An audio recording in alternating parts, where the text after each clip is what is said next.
Jenny Young, you're a winner. First woman over the line on the Montane Summer Spine Race 2023. Did you come here expecting to do this well? Did you come here expecting a win? No, this is the first race of this length I've done. My first race, you definitely have to sleep, so I had no real expectations from it other than to give it a go and hopefully get to the end. It's a bit of a leading question, really, because I suspected not. And I just think that's amazing. Like, at what point along the way did you realise, actually, this is going pretty well? I guess when Alison dropped out fairly early on, she was running with Laura and I early doors. She dropped out. Her heart didn't seem quite in it somehow, and the rain put her off.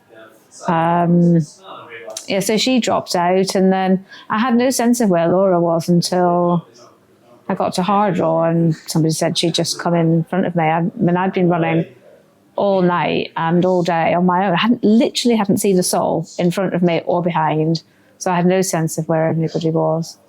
And then we both decided it was too hot to sleep in that checkpoint. So we pressed on to Tan Hill and beyond. So I guess we both started struggling with the attritional stuff that you do, I guess, if you're on your feet a long time. Absolutely. The body starts to object. Quite right.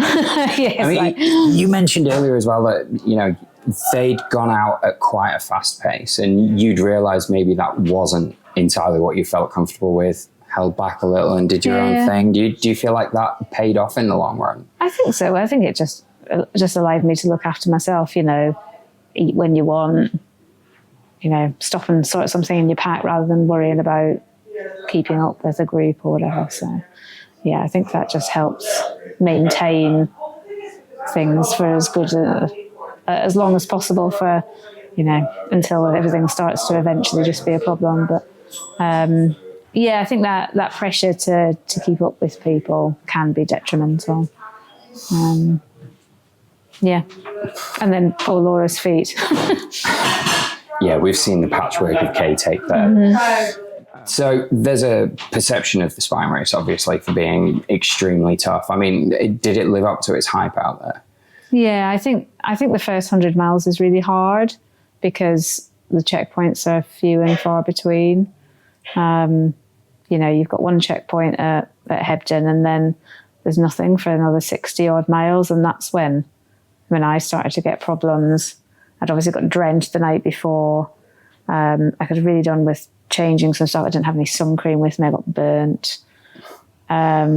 Not something you'd have been expecting after getting drenched for hours. No, we leave a checkpoint in the dark or, getting dark, and it was raining. It didn't even occur to me. So that sort of needing to plan ahead for, 24 hours. I didn't get to hard draw until the following afternoon. So that need to be self-sufficient and plan ahead for that long when you're,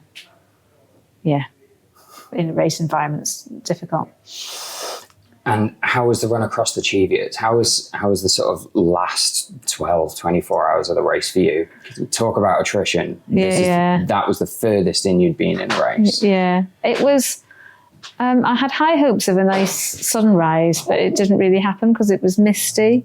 And I felt quite spaced out because I'd had a fair bit of codeine to make the feet and the ankle be quiet.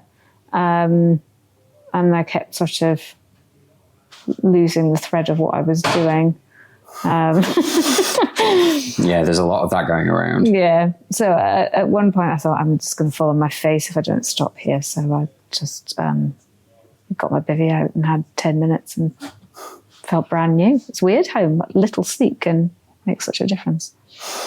And we had a few reports of some very interesting wildlife out there. And some of it was definitely wildlife that people did see, and some of it was definitely stuff we think they didn't, including 8-foot gibbons. I didn't see any of those. Silverhorn bulls? No, none of them. No, none of those. Okay, fair enough. But anything along those lines? No, nothing particularly wacky. I did encounter real geese who were quite unhappy about my presence near top withens. And then there was heaps and heaps of frogs on all of the steps up that section. And they would wait until your foot was nearly on the step and then they would leap. So half the time they were hitting your leg. I was worried I was going to step on them. But and then there's the usual stuff of, you see something out of the corner of your eye and you think it's a person, but actually it's not. It's a rock or something.